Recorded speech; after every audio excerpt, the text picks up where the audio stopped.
The next episode of The Commercial Break starts now. Oh, yeah, cats and kittens. Welcome back to The Commercial Break. I'm Bryan Green. This is my dear friend and the co-host of this show, Krissy Hoadley. Best to you, Krissy. Best to you, Bryan. Best to you out there in the podcast universe. How the hell are you? Thanks for joining us. We appreciate it. We are sitting here in our new... At our new merch. And our new duds. We glowed up. Check out the fit, as the kids would say. Check out the fit. Our merch is here. It's being sold on a website this Friday. I know this is not coming out on Friday, so settle down. Not quite yet, but very soon you will be able to buy our merch. ShopTCBpodcast.com is where you can find that 3 a.m. on Friday for those who like to get an early start on your Black Friday TCB shopping. You can start at 3 a.m. Eastern Standard Time. I thought it was 3 p.m. So midnight. What is flying around in there? It's midnight West Coast time, 3 a.m. East Coast time is when the website will go live. I'm going to say that, and it's not going to go live until like 6 in the afternoon. Yes, exactly. Because that's how it goes. But I do like the merch. I will say, I am impressed. I'm sporting the piggy fronting. I've got the university sweater on, the Commercial Break university sweater. It looks good, feels good. I've been wearing it for, I'm not going to say how many days I've been wearing it for. But I still smell fresh. I take 3 showers a day, so it's okay. Yeah, I can wear the sweater. Plus, I got a T-shirt on under it, so it protects me. I got a layer there. I got a layer of protection. So I have rules around my clothing and when I can wear it and when I can't. Socks, as long as I don't wear them for more than a couple hours, I can wear them again the next day. Exactly. But 2 days is the max. 2 days is the max. Mm-hmm. And if I wear them for the whole day, they got to go in the basket. They have to. Yeah. Anyway, ShopTCBpodcast.com. We both got our bombas on, too, I'm noticing. Oh, yeah. Look at those bombas. You know, I will say this. Oh, are you playing footsie with me? Watch out. Hey, Jeff. My tasty teeners. I'm going to put my tasty toes on your tasty toes.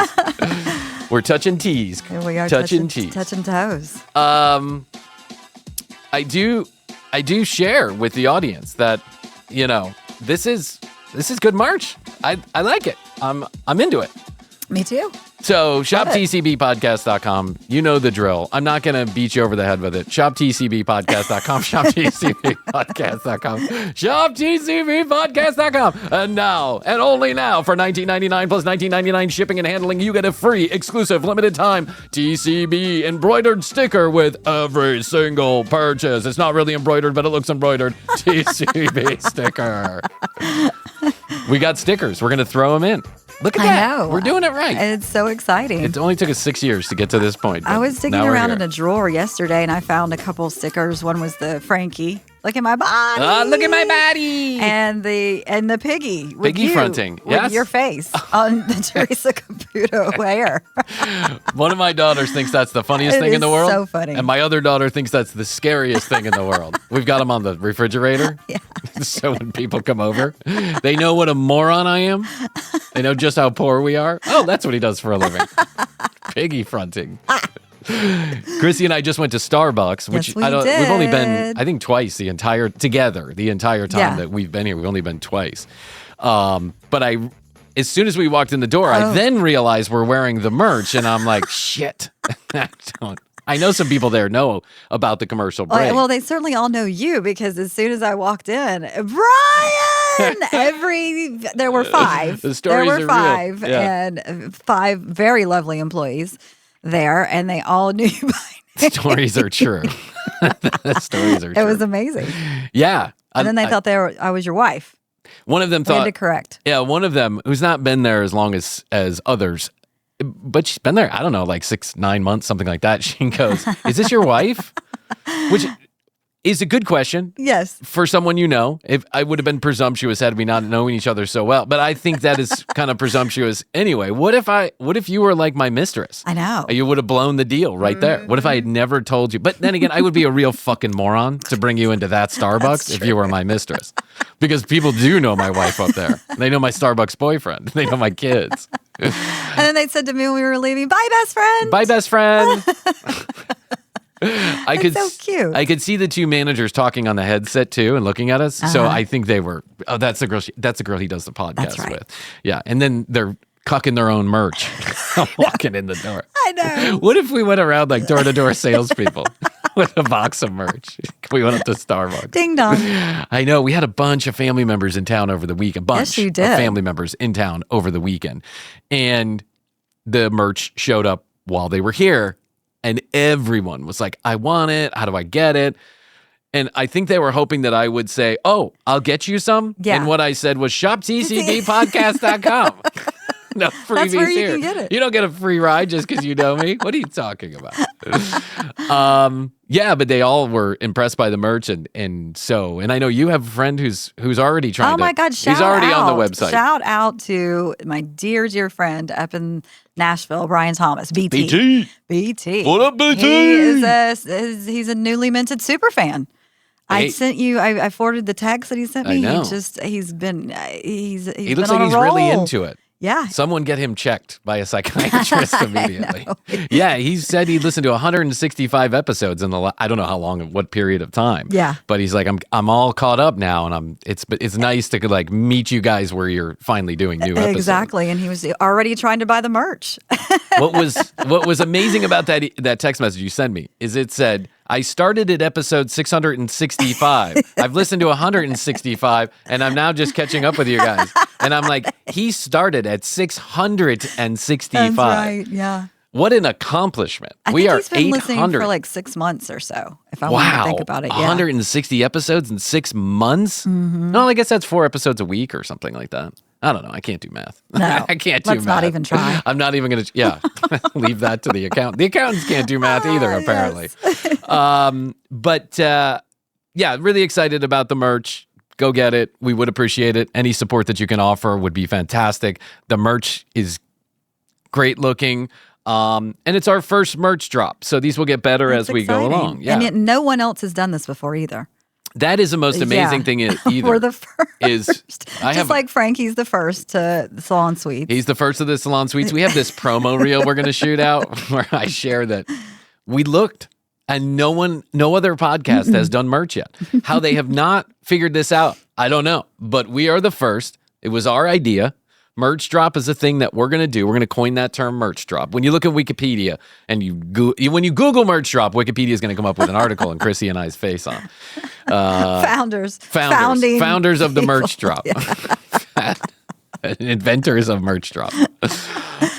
Everybody does it. But, just part and parcel. And the thing is that this is the best time ever in history to do merch drops because people now more than ever want to rock their personality, right? Exactly. They want people to know just how mentally ill they are by putting commercial break materials on their body. Here's my thing. Here's what I say. The university sweater, really good looking. The hoodie, awesome. The t-shirt, a great like summer breezy spring t-shirt to wear with the cool colors on it. The hat is awesome. The trucker hat is awesome. I love it. I can't wait to see that. But I dare you to buy the piggy fronting t-shirt and wear that to like a PTA meeting, pick up your kids from school and videotape the reaction. And here's the advice. I just poured into the Starbucks. I know, and no one said a word. I think we're so also used to seeing graphic tees that we don't really look anymore. But wear it to an event where and see if you get noticed, and if you do, videotape it. And here is my charge to the audience. And let me give you a little insight into what happens too. The pre-order window is 8 to the 22nd. You pre-order it, then it ships like a week or two later. So you'll get it essentially like 2 weeks after you buy it. Because you order it, then they run it. It's like run after you order it. So it's all fresh, hot, demand. right out of the oven. Yes, you know those Krispy Kreme signs that come on when they're making hot donuts? The Krispy Kreme sign is on. The TCB sign is on when you're ordering it, and then they freshly make it, and they send it to you.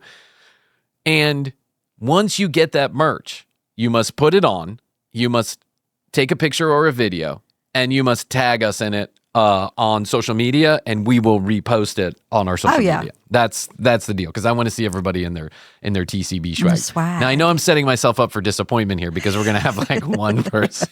We know BT. We know BT will do it. That's right. And I think Jenny will do it. Probably Sean will do it. There's going to be a number of people who do it, but anyway, I'm super proud of it, and I hope you guys buy and all that other stuff. Exciting. So as we round out this first segment, I just want to share this real quick. 10 years ago, 10 years ago in March, a fateful night at one of my best friends' dying father's last evenings on this earth at a big dinner. A serendipitous moment happened indeed when I was introduced to Astrid, my wife. And what a roller coaster for the last 10 years it has been.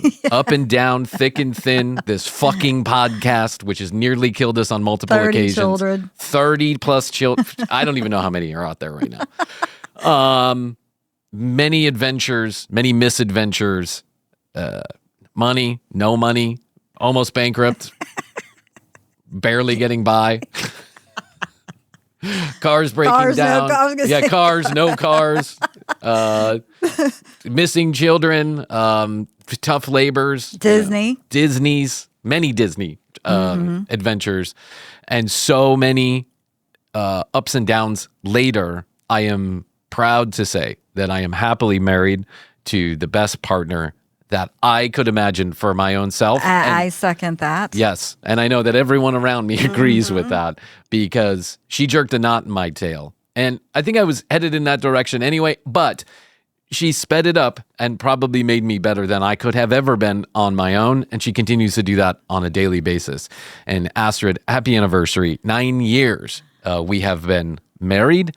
Happy anniversary. 9 years we've been married already. It's like 9.5 years we've been married, but our actual like party wedding, which is the one we celebrate, was 9 years ago today. Yes, I was there to partake in the festivities. It was a hell of a party. Beautiful, beautiful wedding.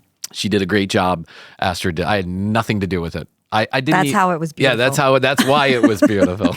It's because I had nothing to do with it. But it was a hell of a party, and I could not have imagined in that moment how important this relationship and this woman would be to me as a human being. It's just, there's the old line, it's cliche, it's trite, but it's one of the best lines ever written in song, history, or book.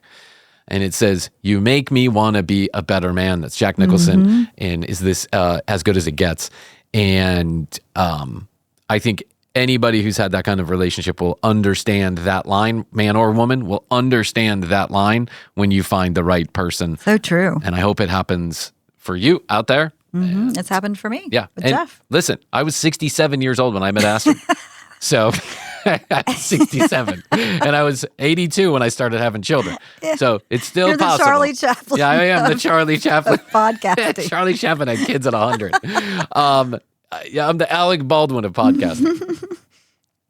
An amazing woman. And without whom none of this would be here today. Without Astrid's poking, prodding, support, and constant irritation.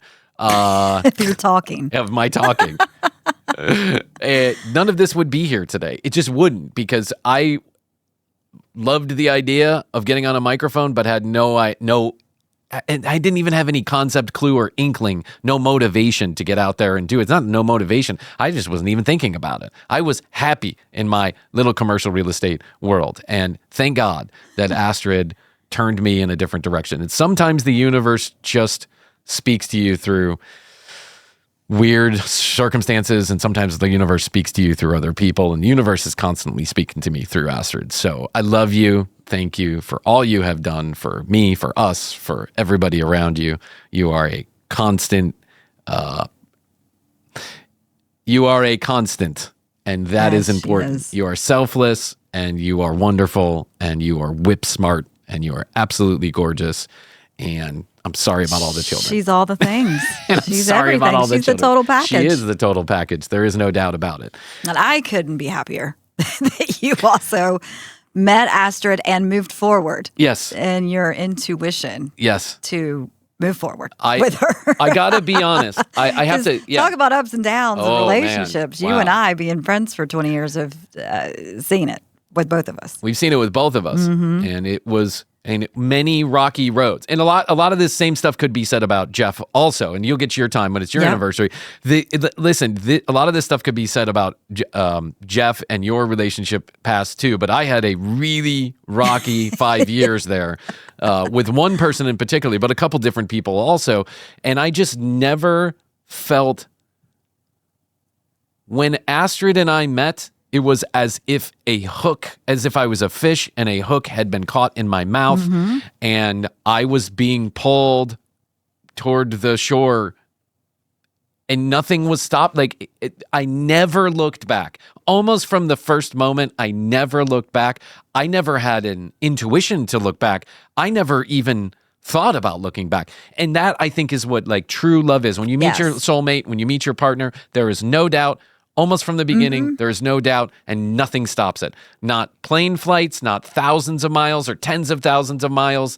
You find a way to get it done, not distance, not heartache, not pain, not brokenness. I mean, you figure it out. You just figure it out. You don't have to be, I don't have to be rich to be my girl.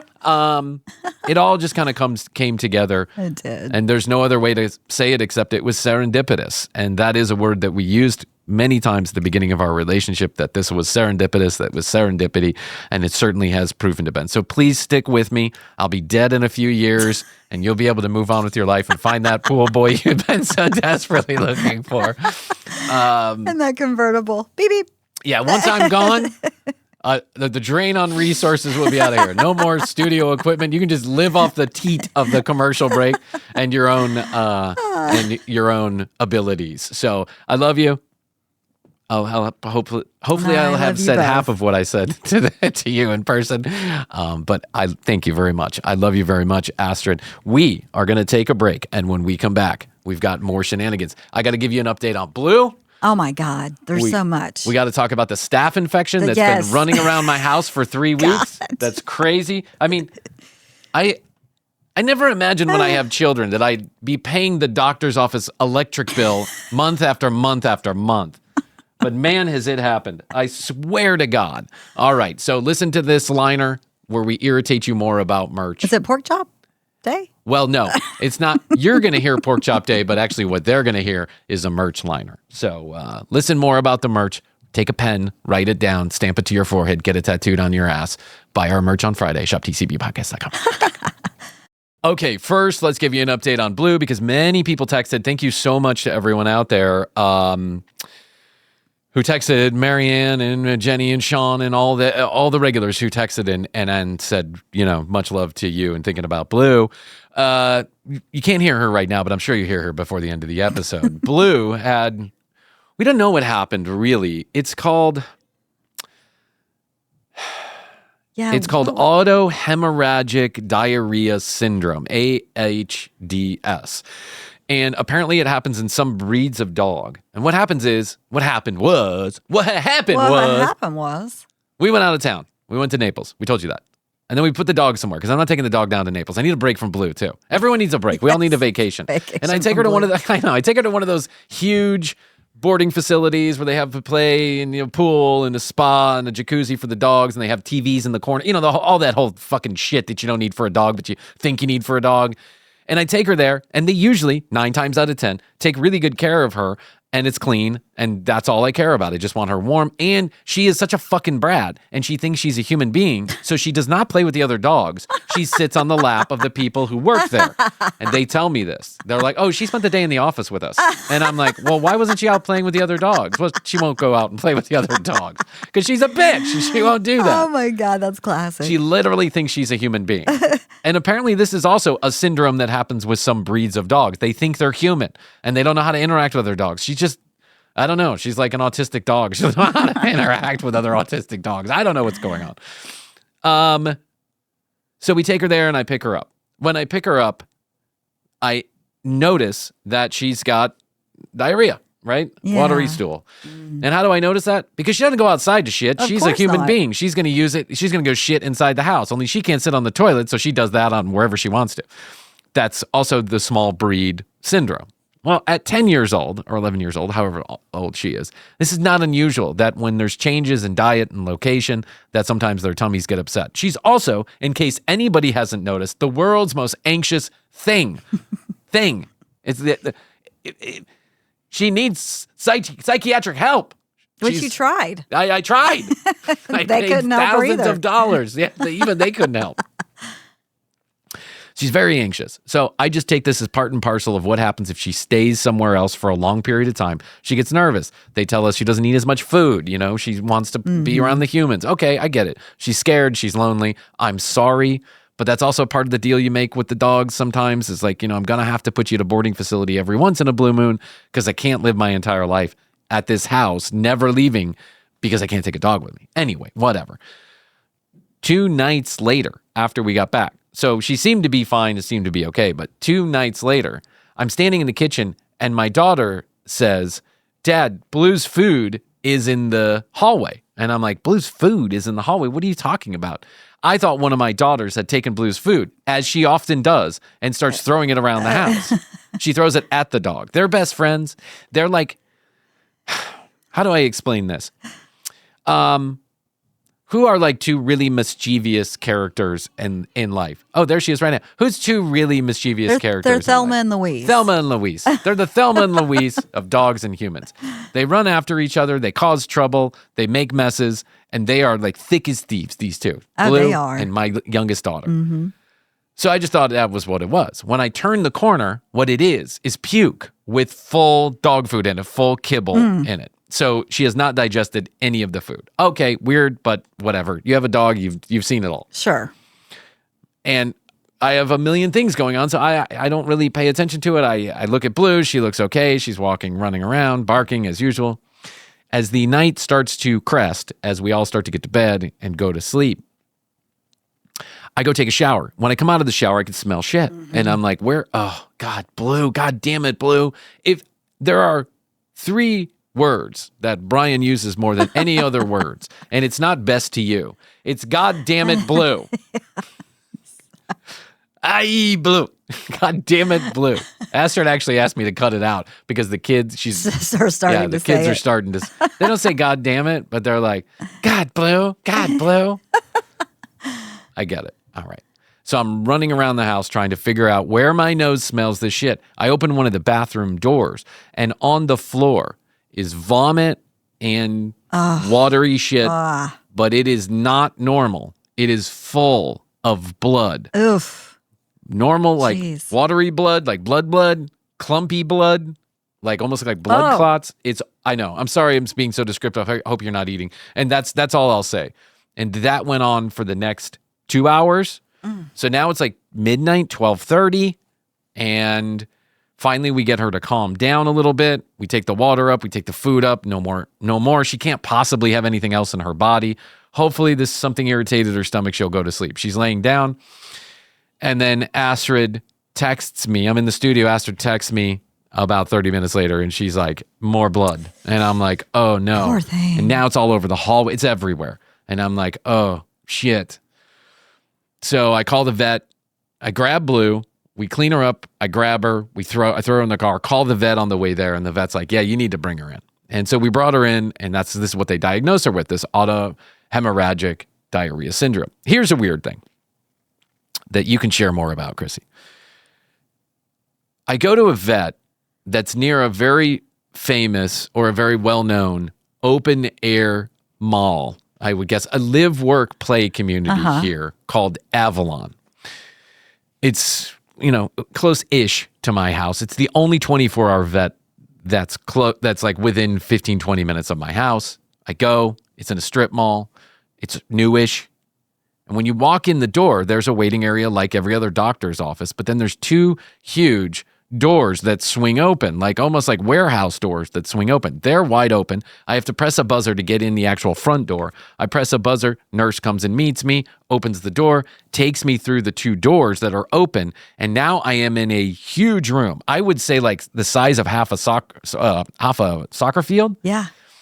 And there are couches on the outside. There are a few rooms on the outside of this square room. But then there are like operating tables, desks where doctors are sitting. And all along the wall are crates, incubators, anything you all could kind need. of medical machinery, X-ray machines, MRI machines, what I imagine are MRI machines. And so now they're like, okay, bring the dog back here. And now we're on a table, like an examination table, in the middle of this huge room. It's not in an actual like room. Not your own room. Not my own room. Yeah, it's a large room. It's a huge room. It's like a shared conference space. And my dog is getting a thermometer up her ass in this room. It is, all I can see in the crates is one small puppy who's like standing up, interested in what's going on. And there's nobody, there's no other patients that are in there except for me. But there's some nurses, a couple doctors, looks like a tech or two. And I'm like, this is weird. Like, did they just bring me back here because I'm the only one? Yeah. Or shouldn't I be up front waiting? So they go through the examination. Doctor comes and takes a look at her, says, I suspect it's this AHDS. But we got to do a few tests. We need some x-rays. I want to make sure she doesn't have anything stuck in her stomach, lodged in her throat, trying to come out her butt, whatever, because that is common too. And I said, oh, okay. And she goes, so why don't we just give me a few minutes. I'm going to write all this up. We're going to give her some fluids or give her something, and then we're going to take her back to the x-ray machine. And I'm like, okay. So I imagine I'm going to go up front and wait. Sure. And the lady puts down like a fresh like towel or something down on one of these couches. And she's like, you can wait right here. And I'm like, in this room? In the operating room. In the operating room?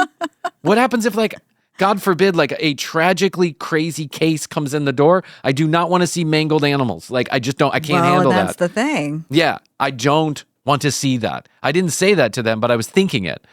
So I'm like praying to myself, please don't let this happen. Plus, Blue is a bitch. Like she sees another animal, she's going after it.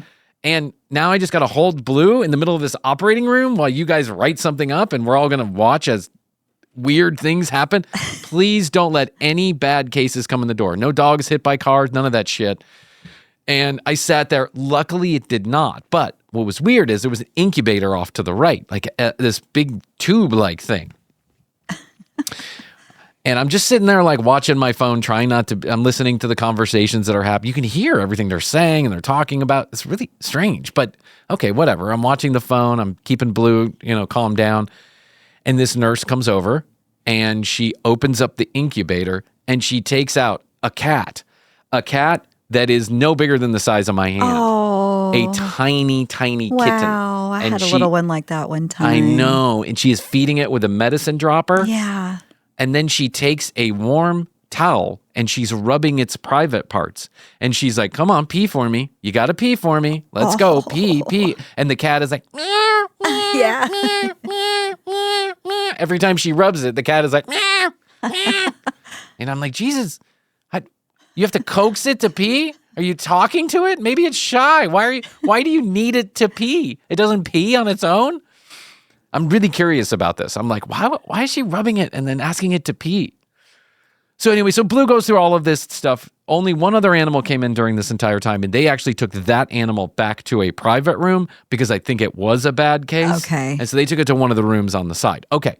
So we get all wrapped up. They give her a bunch of, like 58 different medications, nothing stuck in her, just give her this stuff. Okay.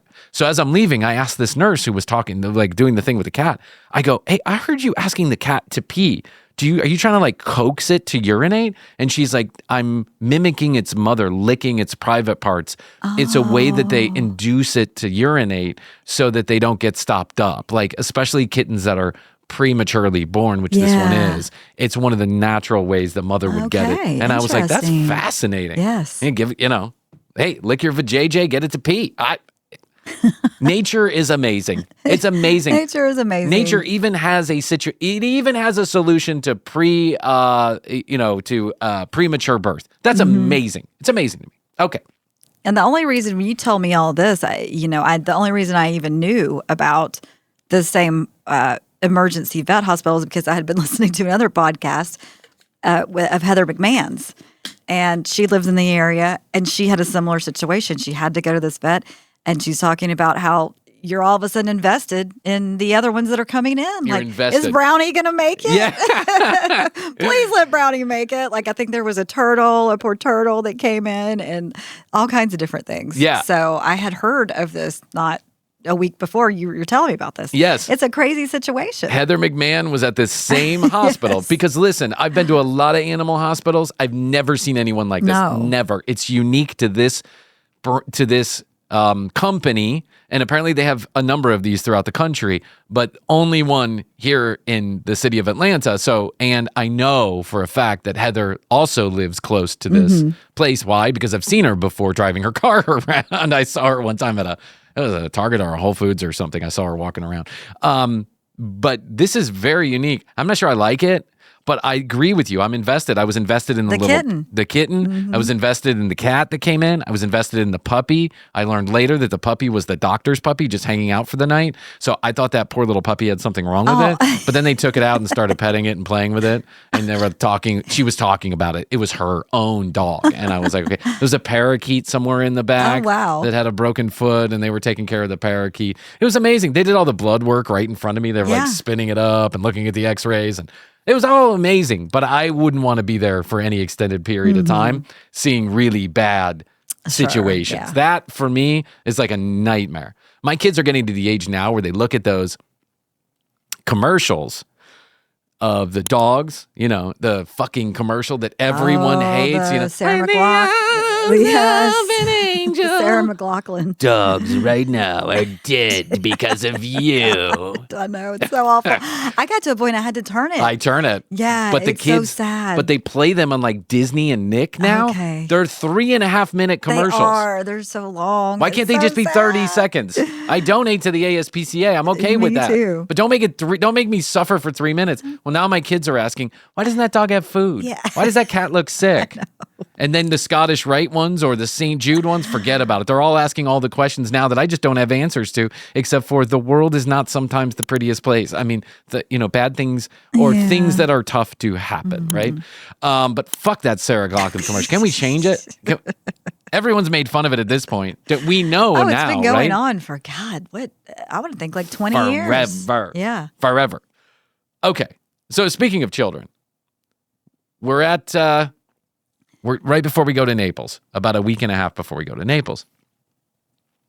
One of my daughters gets a spot like on her belly, and we think it is a bug bite. So we're like, treat it with a little of that topical bug bite so it doesn't itch so much. She's itching it. And that spot quickly spreads into a whole body infection.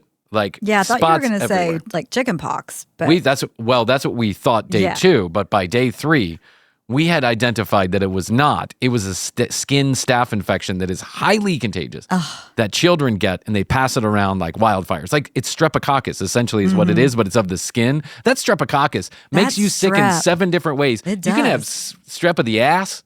You can have strep That's of the right. penis. It's really weird. Why is strep all over our body? I know.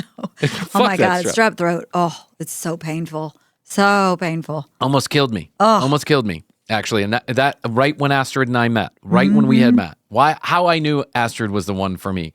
She took care of me for 5 days. Well, I had a case of scarlet fever, but I didn't know it. I had strep that turned into scarlet fever, and I had no idea that it was happening.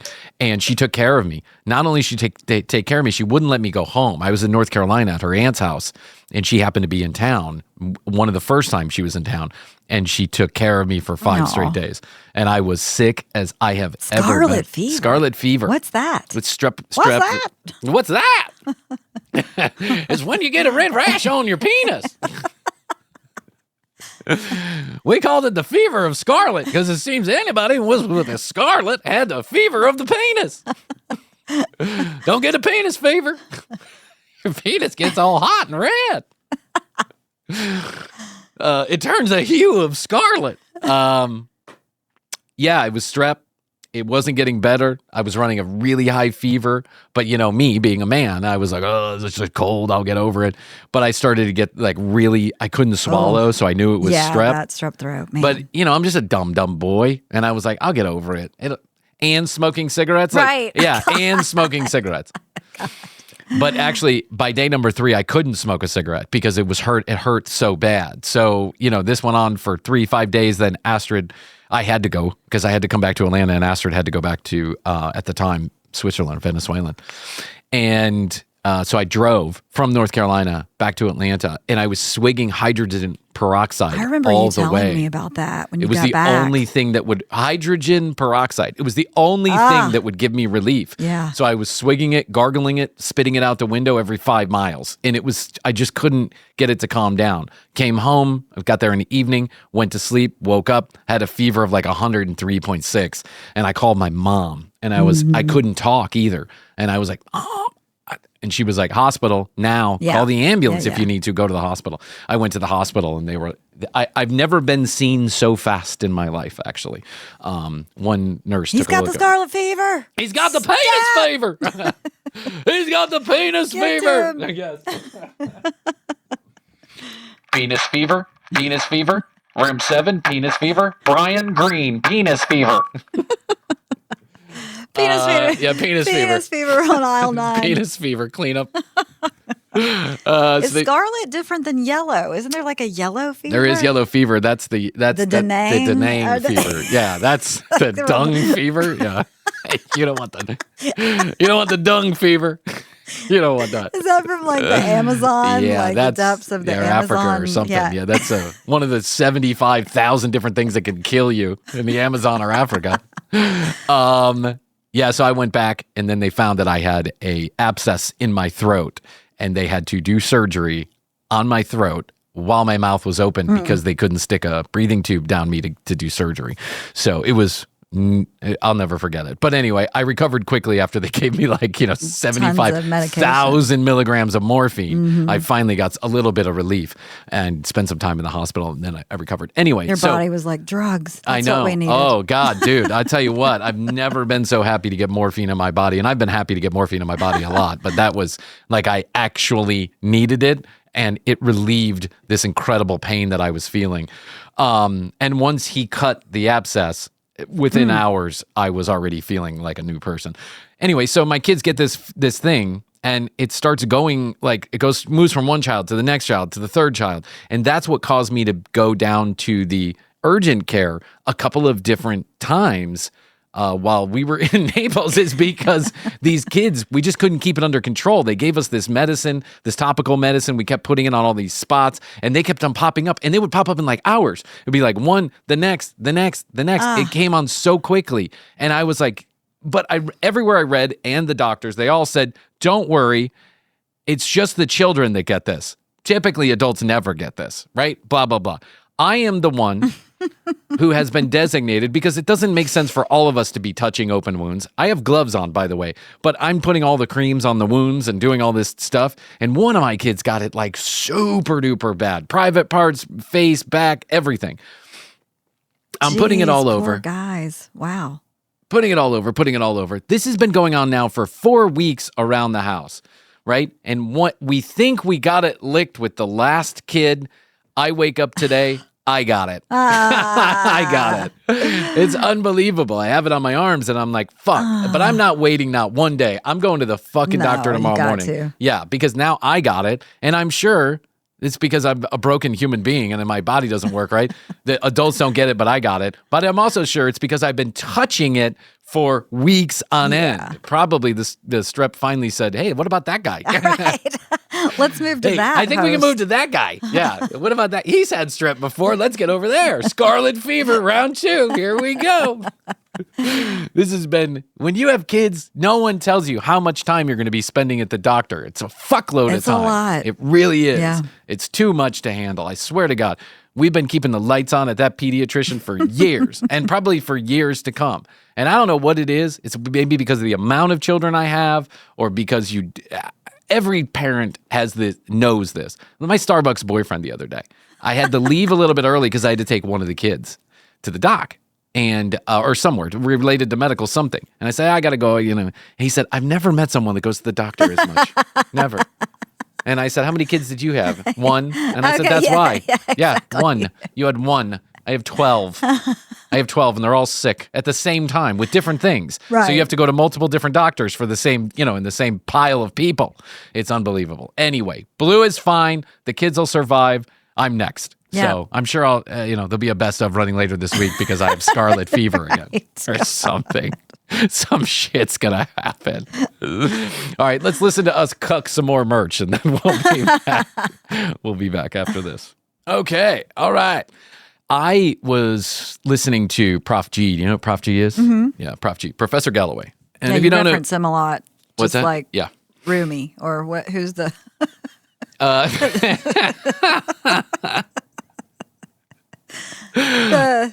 philosopher Ram Dass. Yes. There's a very popular reel going around where I reference Ram Dass. Some people have corrected me. I'm like, I didn't do it verbatim. I said it kind of. People get so upset. They're like, that's not exactly what he said. And then they quote it, and I'm like, it's the exact same thing. It's the essence. Yes. Do you think I have the book sitting right next to me? Do you think we have references on the commercial break? Do you think citations? We get things exactly right? Yes. No. Do I have to put a bibliography together for my fucking book report? Dumb butts. Swear to God, people are crazy. By the way, the Instagram is doing lovely lately, so thank you very much. Everyone, just jump on there, and we're gonna do more stuff. Yes, we are. We're aware of it now. Yeah, we're aware of it. We need to do social media. We're aware that we actually have to do stuff besides the actual show in order to make it live and breathe. So two things on that line. Number one, on Friday, we're going to be doing Rally LA live streaming. We'll follow our Instagram for the exact timing of that. We're figuring that all out right now. But if you want to jump on the streaming, but really we're also then going to rebroadcast those episodes over the weekend. So we're going to watch the Rally LA live in its entirety on Krissy's 1992 DVD player attached to the TV. How we're going to do that, I don't know. I got to go buy more wires probably. Probably. I could bring up my bag of cords. If you got a bag of cords, bring them up. I got a big bag of cords. Okay, bring them up tomorrow and we'll figure that out.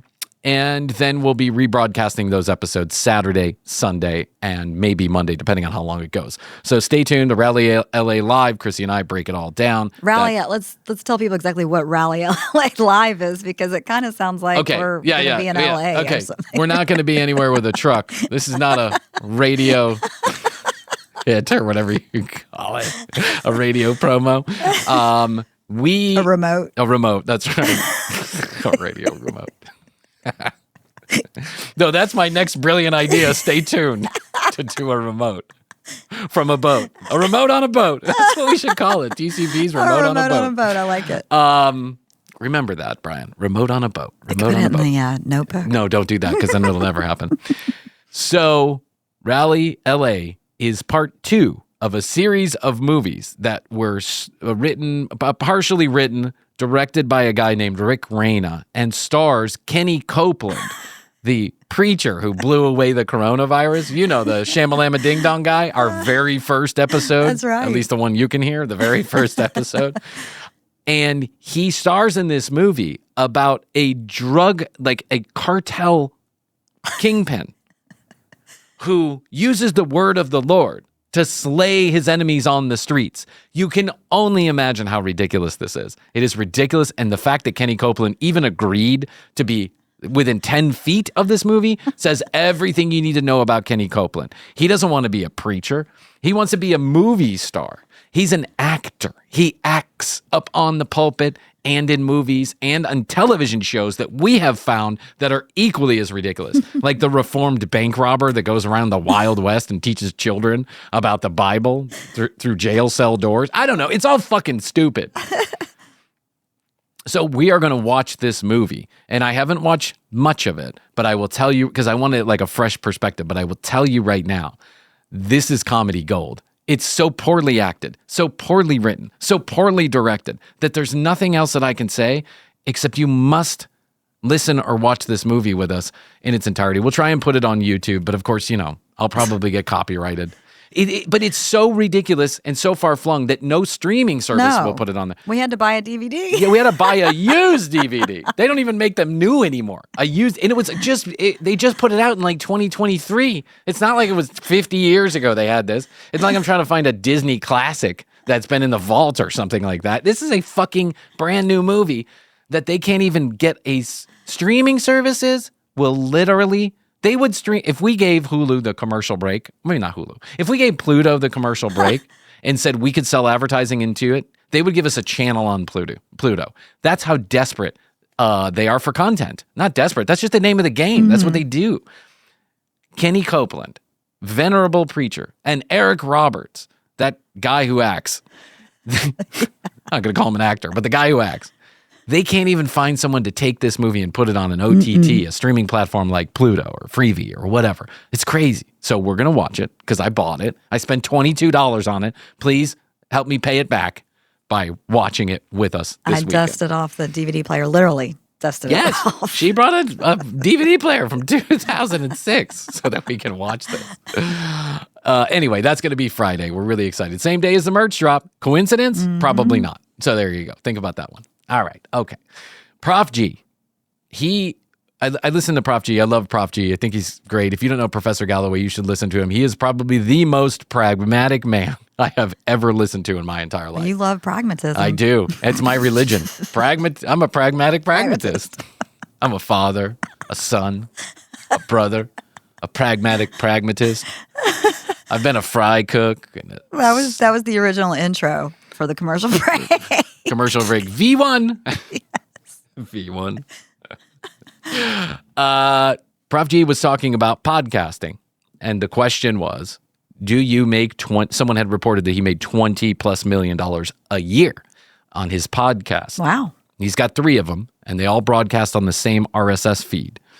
And so he went on and, as he always does, very honestly and earnestly broke it all down on how he, in fact, makes more than $20 million a year on just his one RSS feed. And I was like, holy that's fucking incredible shit. Yeah. But when you have 20 million people that listen to you, I think it ups the game. It ups the game. Yeah. When people actually tune into your podcast, there's an opportunity to make money. But he was just sharing how this world has exploded and how it's its own ecosystem now. But he also shared that only the top, 3 or 4% of podcasters actually make a living doing this. But those top 3 or 4%, they can do very well for themselves. I'd like to share with Prof G, if I might retort for 1 second, as a guy who's worked in the podcast business and as a podcaster, that there is this 5% that we sit in, which is where, we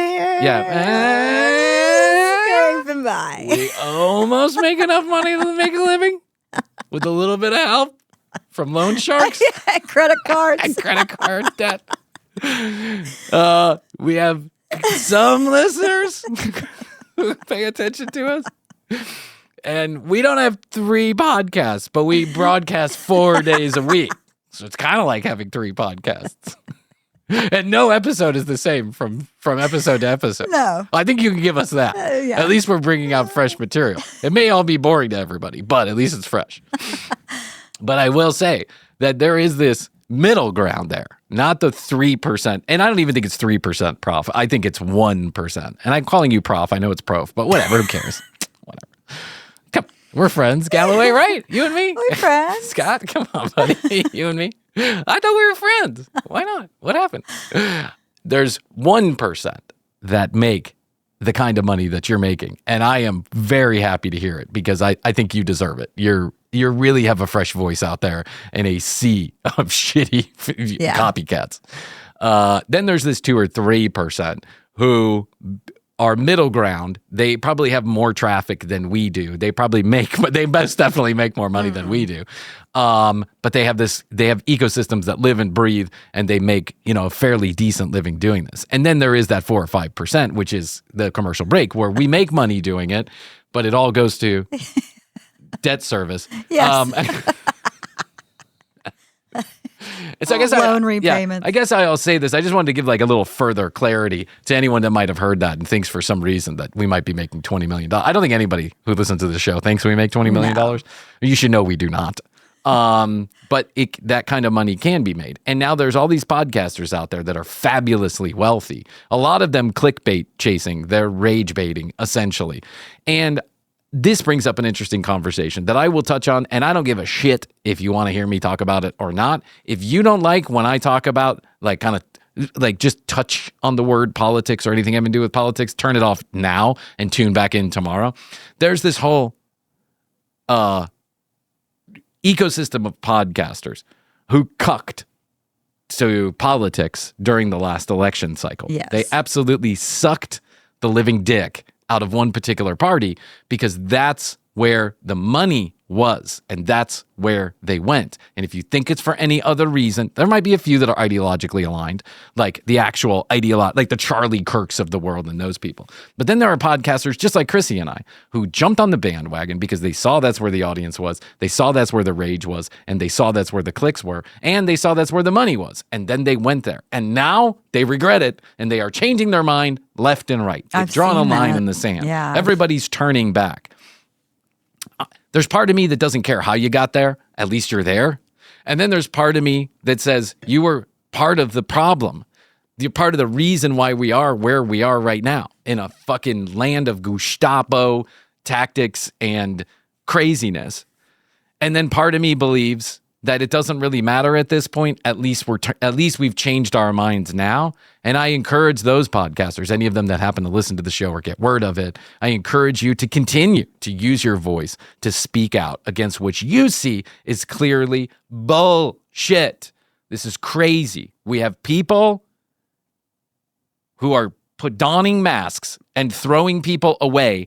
They're disappearing them like the Irish Troubles. They can't be found. They don't know where they are. They won't tell you. They don't say their names. They don't belong to a particular organization. They're just showing up, rolling up, and throwing people into vans and then see you later, hope things work out. There's a whole private prison system that's making money off of this. No one seems to be leading the charge. No one seems to know who's in charge or what's going on. No one even seems to know who these people are. This is Gestapo bullshit. And if you aren't scared of it because you think that someone who broke a pretty simple law of jumping an imaginary line in the sand, that this is okay for this to happen, you are part of the problem. I don't believe people should get away with breaking the law either. But there are degrees of criminality. Some of these people, if they've done horrible things, do need to go to prison, and we should spend our time, money, energy, and effort looking for those people. Yes. Not the people who are working at the fucking McDonald's, cutting a lawn, working as a law clerk, getting an education. That is crazy business, and it is out of control, and no one seems to be able to stop it or get answers. Doesn't that scare you? Read your history books. This has happened before. It's not going to happen. It is happening. And everyone who has a voice should speak up and do it now, because that's the only way that these tiny-brained human beings that are leading this are going to understand is if people say, I don't like it and I won't follow you down the fucking rabbit hole, because all they care about is the clicks. All they care about is the money. All they care about is the power. And if people don't follow them down the rabbit hole, they have none of it. And they will change their ways. He doesn't care. He doesn't give a shit. He just wants to be popular. That's it. That's all he cares about, is feeding his own ego. We got to speak up and do it now. Specifically, I think, about so many different things, but specifically about this. It's fucking scary. Watch the TV. It's scary, and it's not happening to some murderer, robber, rapist. Maybe some of those people are getting caught up in this. It's happening to children, to mothers, to fathers who have done nothing wrong, who have paid their taxes, who made a mistake, and now they should be given the opportunity to either leave and do it the right way or sit in front of a judge and figure out how they do it the right way. But they shouldn't be thrown into the back of a van by maskless, faceless thugs who don't even give a shit. Throw them in the back of a van and then disappear them. It is insane. And it is exactly what happened. Exactly what happened not too long ago. A little thing called Nazi Germany. It's fucked up. Yeah, to me, I mean, this is even more important than any Epstein file. Well, that too. But you know what? Yeah, that's what's getting all the attention. Right. Because that's conspiracy theories went wild. And listen, I don't go down conspiracy theory rabbit holes, but now I've seen enough evidence come out, right, that some shenanigan is going on with Jeffrey Epstein. And that lady, Ghislaine Maxwell, just got put moved to a low security prison. Got moved to a Margaritaville resort in Texas. Yeah. It's insane. She is a child sex trafficker, and she gets the kind of treatment that non-violent, white-collar offenders get. That's against the law. First of all, someone bent the rules. Why is Trump's lawyer talking to that lady? Where are the Epstein files? Why are people redacting Trump's name from it? Why is Trump all of a sudden so eager to make this all go away? Why are the Clintons now being subpoenaed to talk about the Epstein files? Because they're trying to take the attention. And by the way, if Clinton is involved in any of this shit, he should go down too. Absolutely. Absolutely. I don't give a shit. I don't give a shit about Hillary or Bill. And I don't give a shit about anybody who's having sex with 13-year-olds. I don't give a shit. Go to jail. See you later. And if that's what it is, that's what it is. Democrat or Republican, I don't care. I don't give a shit about Democrats or Republicans. But if Trump is hiding all of this to protect himself or other people that he knows that are powerful and in powerful positions, this is not a conspiracy. This is the worst of the worst. They should redact the victims' names.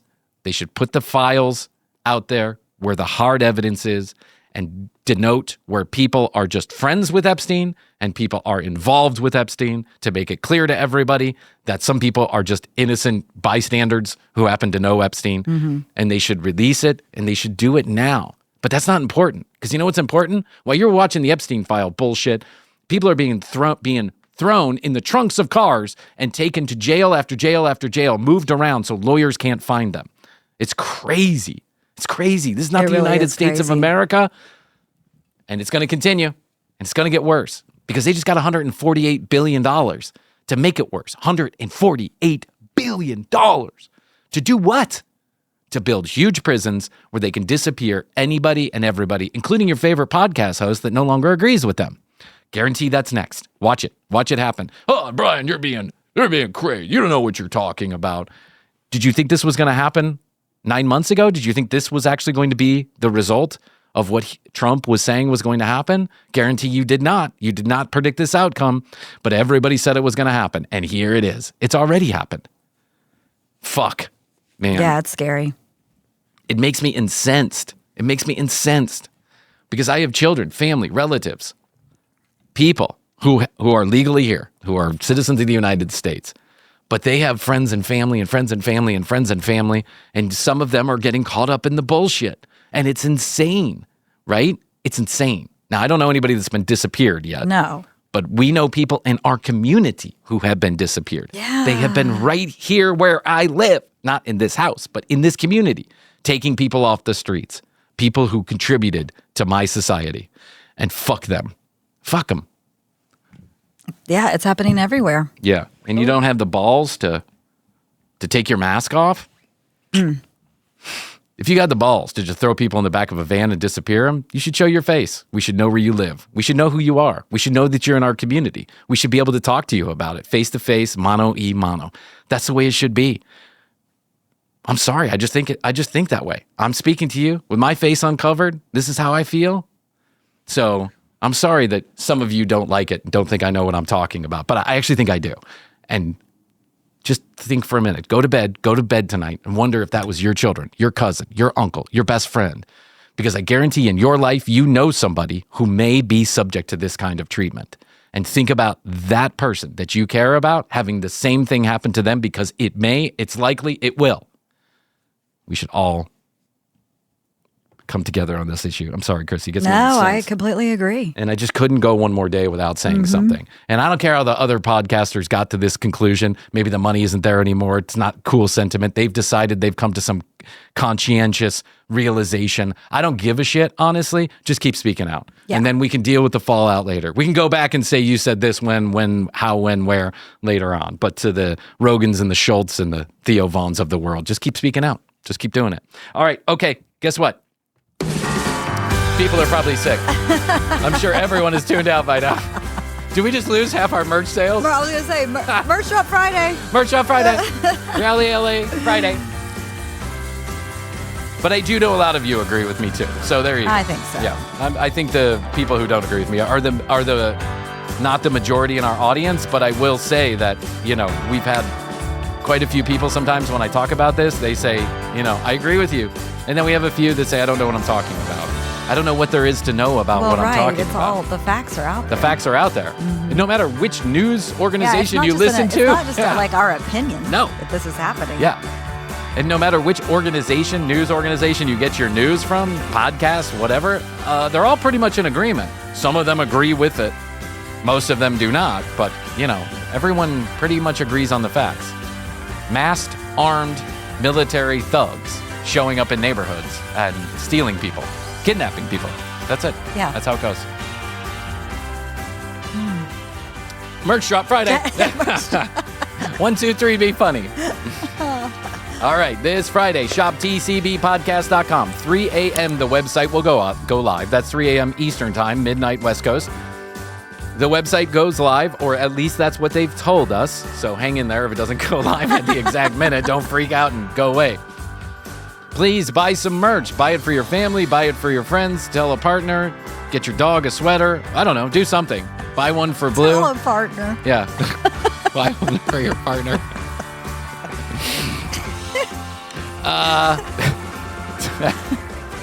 Tell somebody. ShopTCBpodcast.com. This Friday, Krissy and I will be doing Rally LA Live. Go to Instagram at The Commercial Break. Follow us. And on Thursday, we'll let you know exactly what time and how to get there. YouTube. Pinky fronting. Rally LA Live. So, follow us on Instagram. Stay tuned. YouTube.com/The Commercial Break for all the episodes on video the same day they air here on the audio. And 212-433-3822. 212-433-3TCB. Questions, comments, concerns, content ideas. Go to the website, tcbpodcast.com. We also have links to the merch sales on Friday. Okay, Krissy, that's all I can do for now. I think so. I'll tell you that I love you. And I love you. Best to you. And best to you out there in the podcast universe. Until next time, Krissy and I will say, we do say, and we must say, Goodbye.